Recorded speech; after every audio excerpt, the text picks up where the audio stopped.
Hi. Okay, so tonight again I'm going to try and tackle the Iboga video. I have attempted to make the Iboga video, I don't know, at least 15 times, and it always runs for like an hour, and I can't help it because there's just so much to say. And then again, there's a bunch that I'm leaving out too, voluntarily. So tonight, as per request of Earth Brother 7, I'm going to give another shot at the Iboga video. Okay. Iboga. Here we have an ounce of powdered root bark. Now this is just the raw root bark itself. When I originally got it, it was in strips of root bark, and then I powdered it myself. It's a lot easier than chewing on pieces of bark. And when you're doing the raw Iboga root bark, you can look at consuming probably an ounce or more. I believe Iboga in its pure form is active at 4 grams, but the Bwiti tribe, when they do their ceremonies, they'll dose you with like 400 grams. They'll feed you like a whole pound. Okay, where should we start? Well, hey, let's start with the basics. I'm not going to burden you with stuff that you can Google yourself, that you can look up on Wiki or whatever. I'm not going to, bore you with the species name, and I'm not going to bore you with any of that reference material that you're more than capable of finding yourself. And chances are, if you found your way to this video in the first place, if you're YouTubing Iboga, you already know a little bit about it anyway. So go look up all the reference material yourself. I'm not going through that. Okay, now, due to social responsibility and the fact that I know that there are a lot of impressionable people out there, a lot of mentally unstable folks on the internet. Imagine that. So, out of a sense of responsibility, let's start with your safety.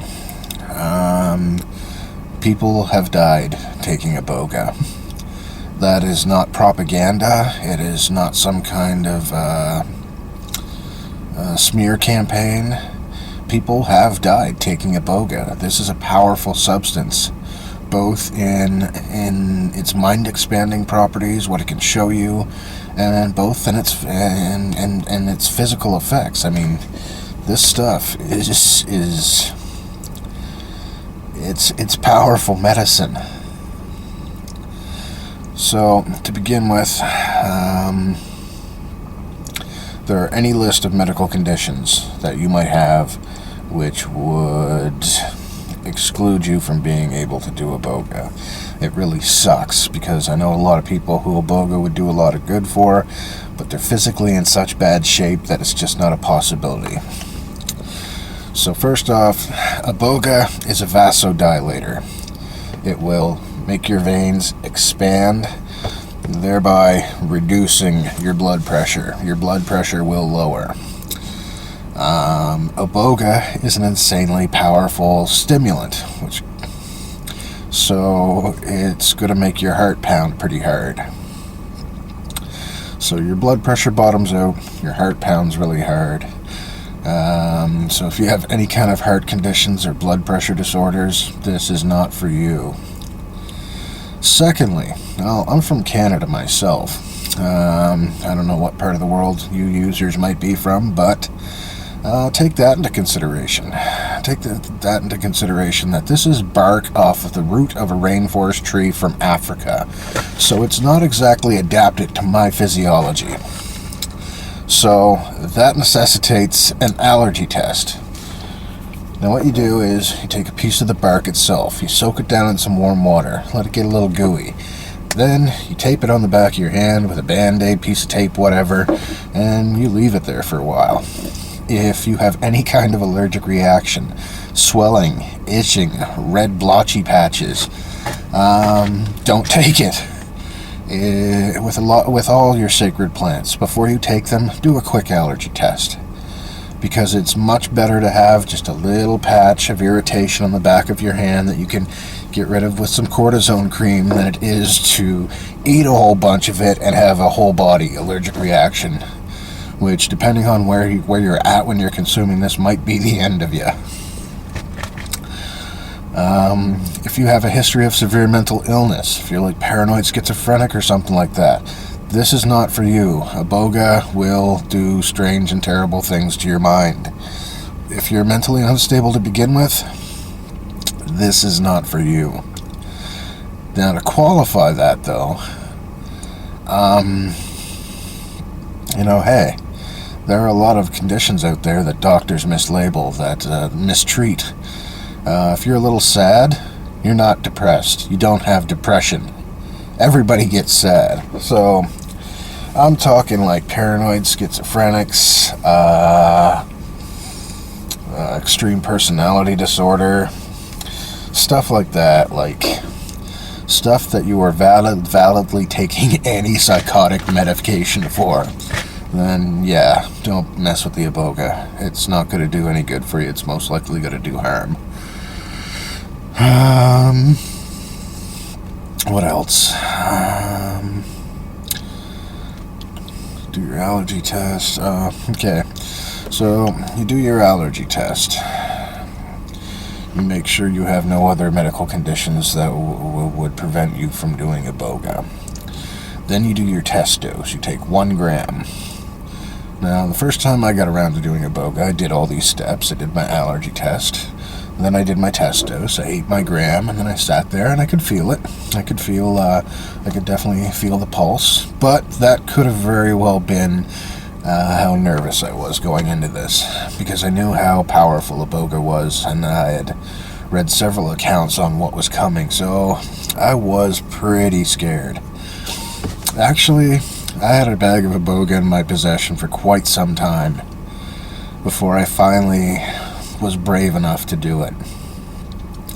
The first time I planned on doing it, I'm not going to lie to you, I completely chickened out. I was a coward. I just couldn't do it. I was too afraid of what I was going to see of myself. The second time I was planning on doing it, I really was going to go through with it, but then I got sick. And with what a powerful physical effect Iboga has, I didn't figure it was a good idea to do Iboga with the flu. Third time was a charm. I actually got around to it, and I did it. And it changed my life and continues to change my life. What else? There's just so much. So yeah, I got around to it the first time. Oh, there's another precaution that you have to take. Iboga is going to put you out of commission for a number of days. So make sure you get a few days free. It's not like a 8 hour mushroom trip. This is going to put you out of commission for a couple of days.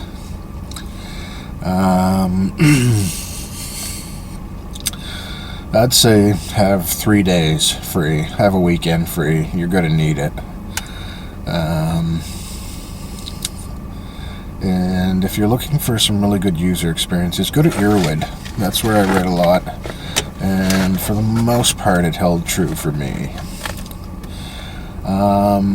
One thing most users report from Iboga. Oh, well, here's a little info. A lot of psychedelics will take you out into the universe. Iboga takes you entirely within yourself, whereas mushrooms takes you out into the cosmos. Iboga is an entirely internal trip. It will show you everything about yourself, good and bad, though. One commonality a lot of people report with Iboga is that during the first day of hallucinations, whatever you want to call them, during the first day there, most people have a guide with them. That guide can appear in any form. It can be an animal, a person, a disembodied voice, and that held true for me. I had a guide too. And so, third time, I finally got around to it, and I did the Iboga. I took my powdered root bark. I bought a special little wooden bowl for it. I figured, hey, it seemed like something. It seemed fitting to do something a little bit ceremonial. I got some organic forest honey. I'm not really too hung up on the whole organic thing, but it's just that line of honey. It just all came in organic. So I got my bowl of Iboga powder. I've got my bowl of honey. I got my spoon. I ate a fairly decent diet for a few days beforehand. Lots of water, lots of fruit and vegetables. Nothing too heavy. Didn't overdo it on the meat or anything, because for the first day of Iboga, you can be pretty out of it, and you don't want to all of a sudden have like 5 cheeseburgers that want to come out of you when you're halfway into a trip and you're paralyzed in bed. That's going to get kind of messy. So, yeah, I started ingesting the Iboga. I figured this out on my own. I didn't read this anywhere. I would take, just because of the sheer volume of Iboga I had to get into me, nobody would actually give me a proper dosage. Nobody would even give a hint as to a dosage on the internet, anywhere that I could find. Because everyone, of course, is concerned about liability. They don't want to say, eat this many grams of Iboga, then somebody goes and eats that many and dies. I guess they could be held liable. Myself, I ate 15 grams. I intended on eating the whole ounce, but it kind of got away from me. So I take my spoon, I dip it, I get some Iboga on the spoon, then I run the bottom of the spoon through the bowl of honey. So that way when I put it in my mouth, the honey hit my tongue first, and then the Iboga. Iboga itself just tastes like a spice. It tastes like a spice. It's got a metallic aftertaste to it, and it kind of tastes like dirt too, because it's a root. It's got a very earthen taste. It tastes like a spice, and there's a metallic aftertaste to it. It's not the most horrible thing in the world. But if you're eating that much of it, it's not a bad idea to throw a little bit of sweetness in your mouth too, just so you can get as much into you as possible. I do not recommend that for everybody. It's just the way I did it. So, I start eating the Iboga. I get to about 15 grams, and then I started getting a little bit of indigestion. Kind of felt like heartburn. I could feel a little bit of burn coming up my throat. Nothing too horrible. So I stopped. I drank some water. And, I could still feel, like the acid coming up my throat. So I stopped for a minute, and I laid down on the couch. And I could feel the physical effects, definitely. I could feel the blood pressure effects. I could feel my heart, my pulse go up. It wasn't just in my mind anymore. I actually was feeling the effects. And I don't know. It's kind of like the spins, but not. Nothing looked like it was moving. I just had this weird feeling like I was moving, and it was kind of making me dizzy. Another thing I read online, I think on Airwid as well, they said to get away from that spinny feeling, lay perfectly still with your eyes closed, and that will help minimize it, and it really did.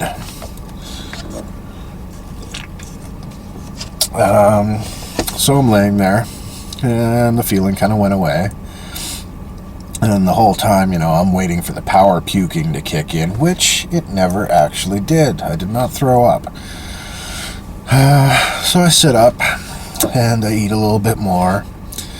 And I'm sitting there, and I can feel a few physical effects, and it's starting to build, and I'm waiting for the mind. I'm waiting for the head effects to kick in, and it's not really. And as I'm sitting there, all of a sudden I notice that underneath my skin, on my forearm, there's this little white light underneath my skin that starts blinking. It looks like somebody implanted a little white LED light under my skin, and it's just blinking. And at the time, I thought, wow, that's weird. So I look at it and I poke it, whatever, to see if I could actually feel it under there. And I'm like, wait a second, this should be bothering me a lot more than it is. There's a light blinking under my skin, and yeah, that's not normal. And then as soon as I realized that what I was looking at was a hallucination, then bam, she kicks in. I lay back on the couch, and then away we go with the visions. Now, I'm not supposed to share too awfully much of the visions that I've seen with anyone, because it's supposed to be entirely personal and private, and and hey, it is. I will share a few things, though. I enter into the visions. I encounter my guide. My guide spoke to me in my mind only. It wasn't verbal. It wasn't out loud. So I'm there with my guide, and then instantly I launch into this massive heaven-hell trip. I'd heard a lot of my friends before, some of my friends who are also travelers. I've heard them all describe heaven-hell trips on various substances, and this was the first time I ever got to experience one myself. Now, a heaven-hell trip is where, for most people, a heaven-hell trip is they take a substance. Like, for example, one of my friends took mushrooms. And the certain time he took mushrooms, it kicks in, and he is just drugged down to the depths of hell. Unimaginable sadness and despair and evil and darkness. And just like he said, it was just worse than what hell could ever be. And he gets sucked down into this bottomless pit. And he said just until the point where he thought he couldn't take it anymore, that it was going to completely extinguish his soul. And then all of a sudden, right at that last breaking second, he just whoosh up into the fucking sky, and he's up on a heaven trip. Perfect love and beauty and happiness, and just like, and I'm sitting there listening to him describe this, thinking, I want to go there. So my Iboga kicks in. I reach the visions. I'm interacting with my guide, and my guide's like, "Are you ready to begin?" I was like, "Well, I've been planning this for a while. I don't really have anywhere else to go, so yeah, let's get started." And then automatically I am sucked down into the depths of this hellish vision. Parts of my life from years ago, from childhood, that were just crushing. I cannot describe the sadness, man. It was unbelievable. And I re-experienced that like I was there again. And then I come back up to middle ground where my guide is, and I just stopped there. And I am in a pile on the floor, bawling and crying, just it's all consuming. And I look at my guide and I said, I can't do this. I can't do it anymore. I changed my mind. I don't want to do this. And then my guide sent me up. Then from there, then I go up to a little piece of heaven. And I experienced something from my life. Actually, the first taste of heaven was it was actually a glimpse at what my life could have been like had certain things gone differently. And just, it was perfect happiness and perfect love. It was a beautiful thing. And then I come back down to middle ground with my guide. And they're kind of just standing there smiling. I couldn't see their face, but I could tell they were smirking at me. And my guide says to me, well, how was that? And I didn't miss a beat. The first thing I said to my guide is, it's like, send me back down there.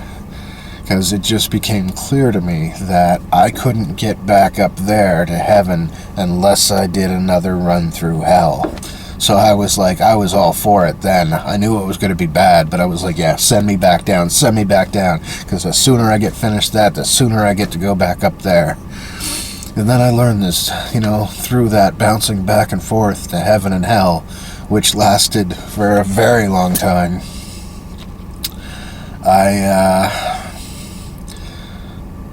I came to an entirely new understanding of good and bad, right and wrong, good and evil, light and dark, and just the interconnectedness of the two, and how incredibly vital they both are, because without one you have absolutely no reference to the other.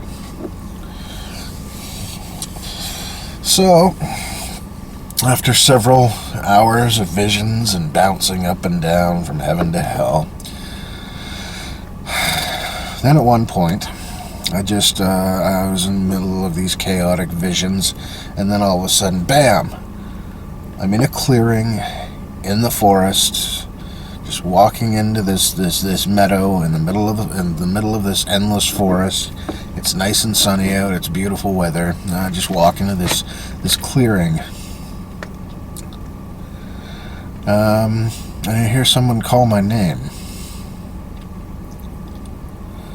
Now, back when I was in junior high school, one of my really good friends drowned in the summer between grades. This is when I was 14.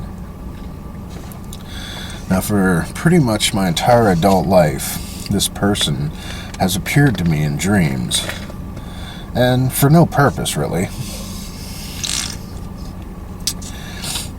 They just pop out of nowhere into my dreams just to say hello. Just, it's like it was back then. They pop out of nowhere. They say hello, idle chit chat, and that's really the extent of it. No, they didn't come to tell me any great truth or reveal some secret to me. So I walk into this meadow, and I hear someone calling my name. And it was so crazy because for all these years that I've been dreaming about him, he was always 14 years old like he was back then. So I see this man walk towards me. And at first I didn't know who it was until he called me by my name that he used to use back then. And then it's like, oh wow, it's you. He smiles and he walks over and we greet each other and, idle chit-chat. It's like, hey man, what's going on? I haven't seen you in a while. And, we exchange pleasantries, and then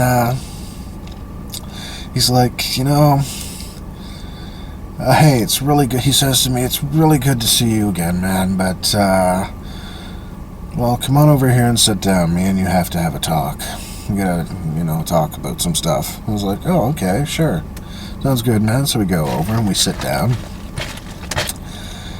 And he said to me, he's like, I really like coming to see you. Don't get me wrong, I really like coming to see you. But you can't keep dragging me here. He said, I've got my own thing going on over there now. He didn't specifically say where or what over there was, but he just said, it's like, hey, I've got my own thing going on over there, and people are kind of getting ticked off every time, I'll be in the middle of something, and you'll just pull me over here with you. And he's like, it's kind of messing with things. He's like, I really like seeing you, though, but you gotta let go, man. It's time to move on. He's like, you'll see me soon enough, and yeah, you can't keep dragging me here.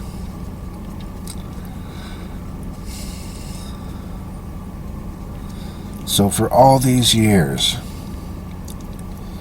I had assumed that he was coming to visit me, Then all of a sudden I'm faced with the reality that I have been dragging him here from the other side for all these years because I couldn't let go.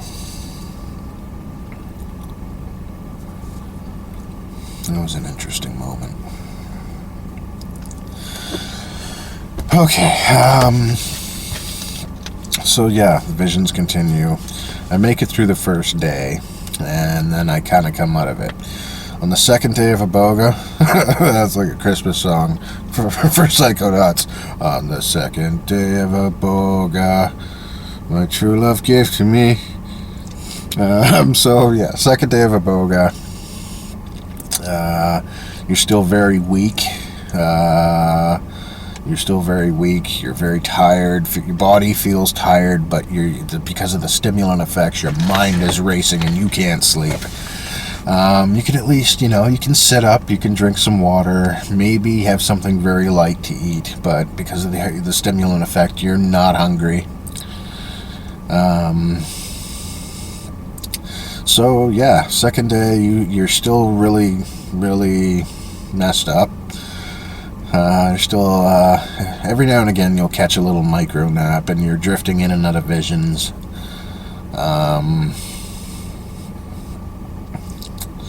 And whatever, yeah. So the evening of the second night, I fell asleep.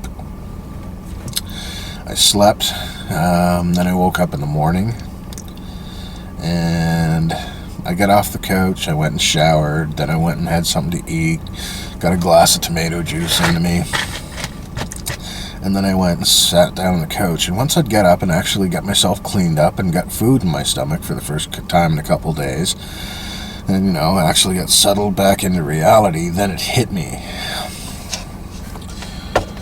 The most amazing I have felt since I was a child. I can't even describe it. It's you'll know it when you get there. The only way I can think of to put it to words, which doesn't even come close to capturing the moment, is that I could just, all of a sudden, this insane wave of happiness hit me. I was so overjoyed. I was so happy. And it was almost kind of depressing because it made me realize how many years it's been since I've been genuinely happy. So it hits, and yeah, it was amazing. And then I could feel it there. The things that Iboga had walked me through, the things that Iboga had shown me in these villages, in these visions,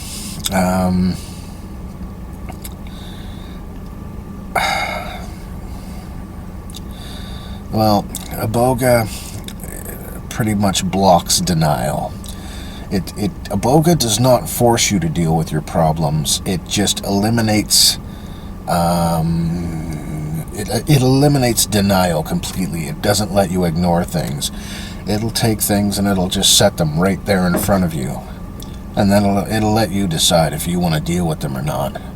But in the middle of that state, you're like, hey, I can deal with this right now and put it to rest, or I can walk away. So of course most people would choose, okay, let's deal with it.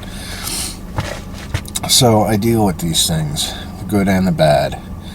With the bad things, I noticed that Iboga would if you chose to, it would make you relive the entire experience like you were there again, but you're kind of removed from it, you're kind of it's here and you're over here. You're watching it like you'd watch a movie, but you're right there again. You can feel all the feelings and emotions. You can smell the way it smelled. It's just you were there again. And it makes you live through the bad parts again, but it gives you this space afterwards to kind of create a new ending for yourself, to say what you should have said, to do what you should have done. And the happy points, well, there's not really much sense in changing those. Sometimes with your happy moments, it lets you live out your happy moments a little bit longer. Especially for people who are lost, people who have passed away. I'm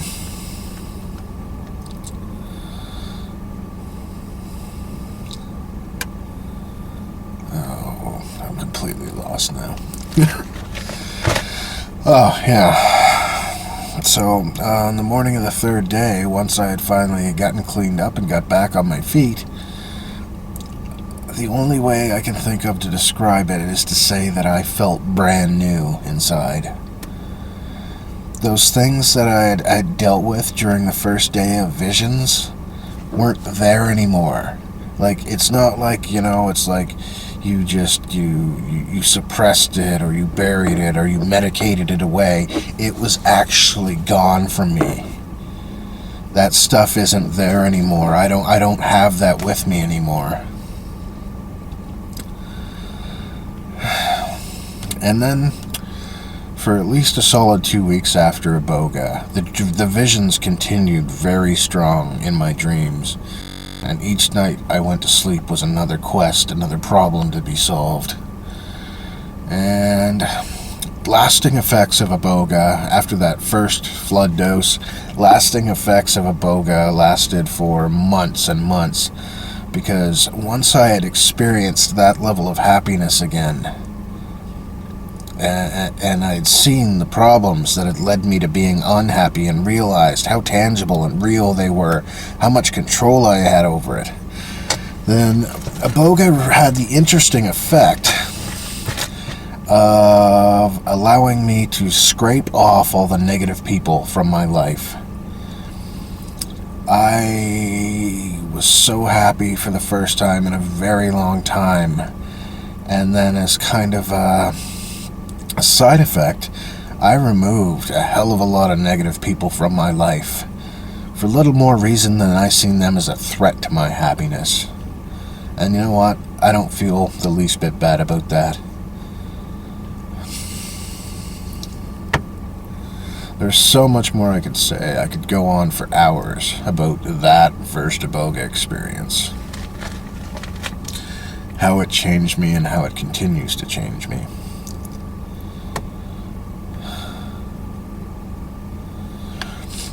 Oh, something else interesting that happened. It was the evening of the second day. I'm laying on the couch. I'm starting, I'm getting more and more grounded into reality. And I'm just laying there watching TV, praying for sleep, and I know it's not going to happen. But all evening, I kept seeing these little things out of the corner of my eye. I kept seeing something moving around me, and it was starting to really piss me off because I couldn't catch it. But eventually I go and I reach for something, and I see it. And I finally catch with my eyes what it was that I was seeing all day. And it's me. Every time I moved, there was a little transparent ghost image that was just a few inches around me. Every time I moved, this ghost image would follow along with me.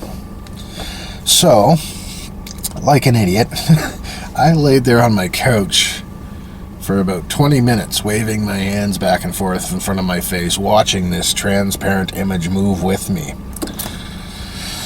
And that kept me entertained for a while. Then I decided to get smart with it. I decided to experiment. So I picked up the remote off my coffee table, and I held that in front of my face, and I waved my arm back and forth. Interesting thing though, the transparent ghost image was only on me and not on the remote. So I drop the remote and I sit there for a second, pretty much unable to process what I had just seen. I tried it again, same effect. I really don't believe in auras or anything like that, but when you're sitting there and you can see it in front of your own face, that was such a strange moment that was, to be sitting there face to face with something I don't believe in. But there it is. The only thing I can think of, the only explanation I could come up with was that I was actually seeing my body's energy. And And the fact that it was only on me and not on the remote, I mean, that pretty much cancels out the possibility of it being a drug effect. Yeah, that was an interesting moment. But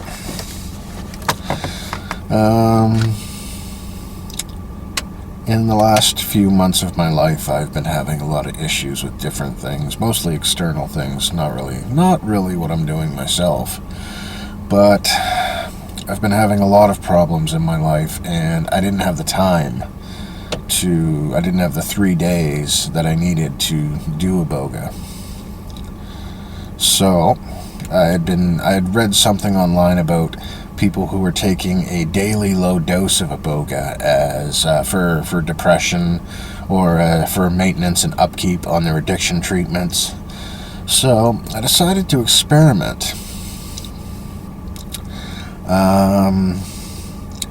Since I knew that after my initial big dose of Iboga that the dreams and the visions in the dreams continued for 2 weeks after. So I decided to start experimenting with daily low doses of Iboga in hopes that I would have visions in my dreams again, and maybe it would help me deal with some of these problems that were going on lately. And you know what? Bam! Dead on. And I didn't even have to dose for a few days. I took a little bit of a dose one day at lunchtime, another little one in the afternoon. I went home that evening, went to bed, and started in what would become a 3-day dream quest. Horrible visions, like things that, it was not pleasant. But it was all things that were happening in my life. It was all the problems that I was having. And Iboga gave me the strength and the courage to face up to these things and deal with them. And the problems are not solved, but I've reached a new level of acceptance with them. So then I continued, even after the 3 days, with the Iboga, and the dreams continued on. I dealt with a few other little things that I hadn't even really thought of in a while. And then the dreams, I don't know, it was like just Iboga, it's just like it somehow knew that the problem I wanted solved had been dealt with. And then the visions kind of, just gradually, day by day, they faded out a little bit more. There's a lot I have left out. There's a lot I haven't remembered. There's a lot that I haven't said.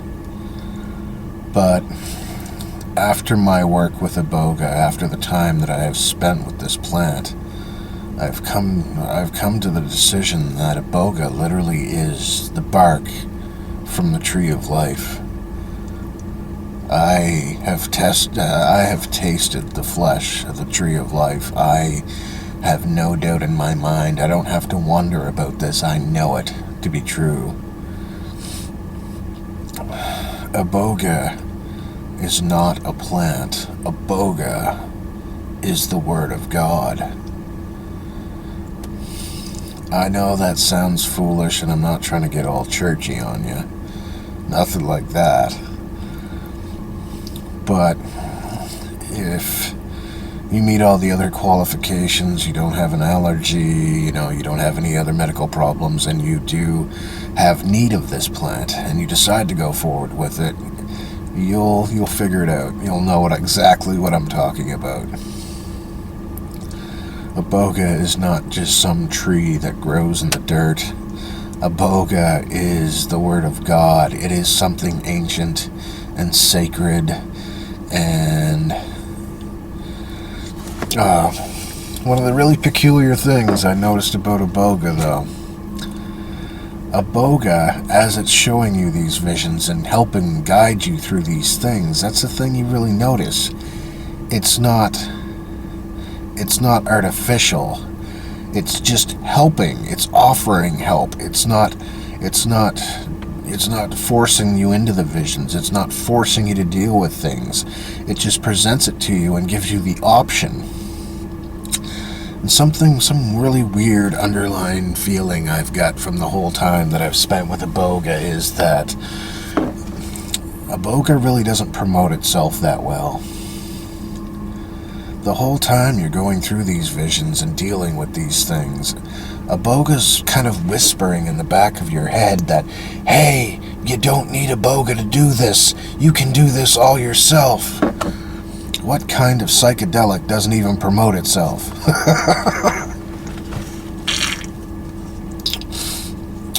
But to recap, play safe with this one, kids. Iboga can be lethal. Do your reading, do your research, do your allergy test, take your test doses. You don't just have to plow right into it. Take a test dose, I'm telling you. Not just with Iboga, with all your sacred plants. You know, you got nobody to impress.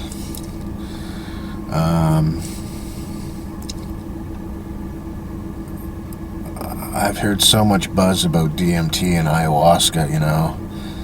And, you know, hey, ayahuasca, it's a beautiful thing. But the Iboga,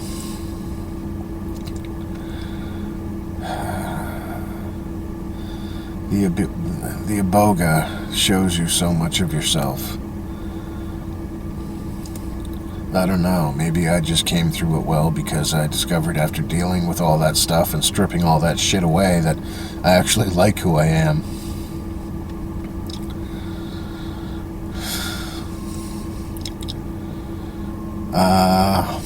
I don't know if I'd do Iboga now, knowing what I know now. I don't know if I'd do Iboga just to say I've done it or just to do Iboga.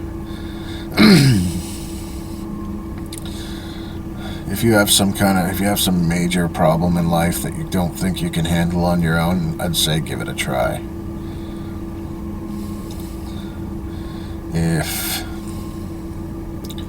If you're looking for a rite of passage, if you're looking for a milestone in life, if you're looking for some way to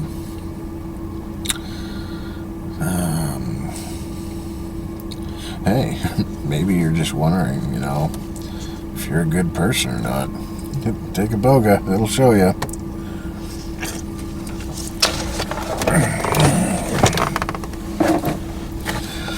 I don't know. I could describe my trip to you for hours, but that's not going to do you any good. You can't describe those things. The lessons I learned from Iboga are pretty personal, so it's not really the kind of thing I could just say, oh, I learned this from it, oh, I learned that from it, and you would relate to it, because it's entirely personal to me. But what Iboga has done and continues to do is made me a much happier person. And it made me realize how I sabotage my own happiness. It makes me realize that the bad things that happen to me aren't me. And it makes me realize how fucking bad I am at just burying things and not dealing with them.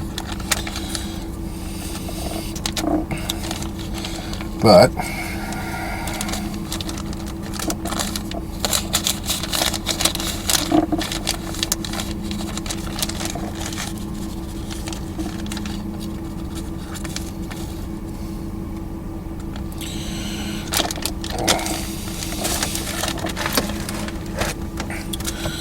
so here we have some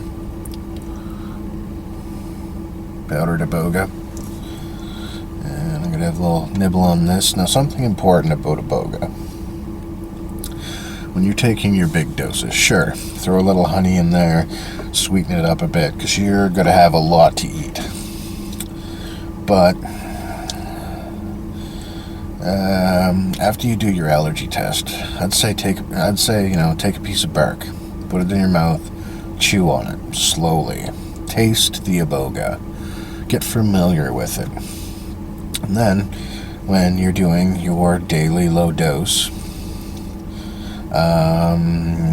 you're only taking a little bit.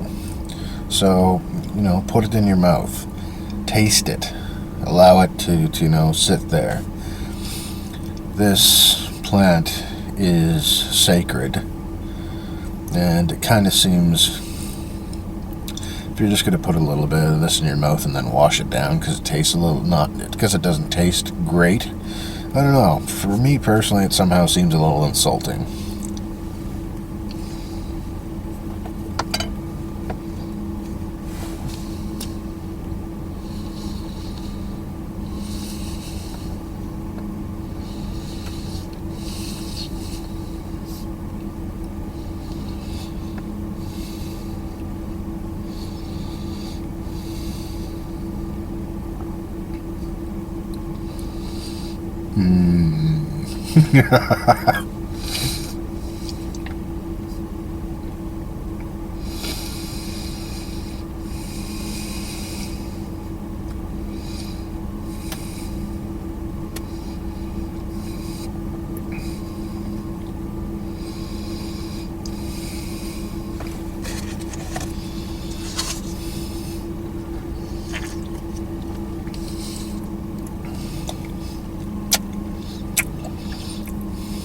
Well, still got a piece of root in there.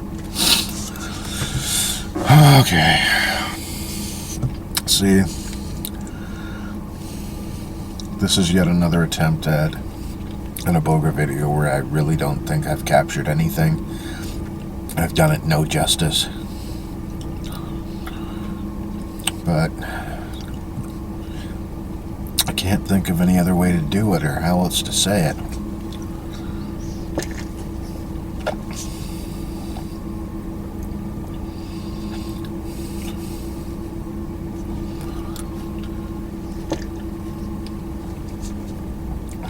So, I don't know.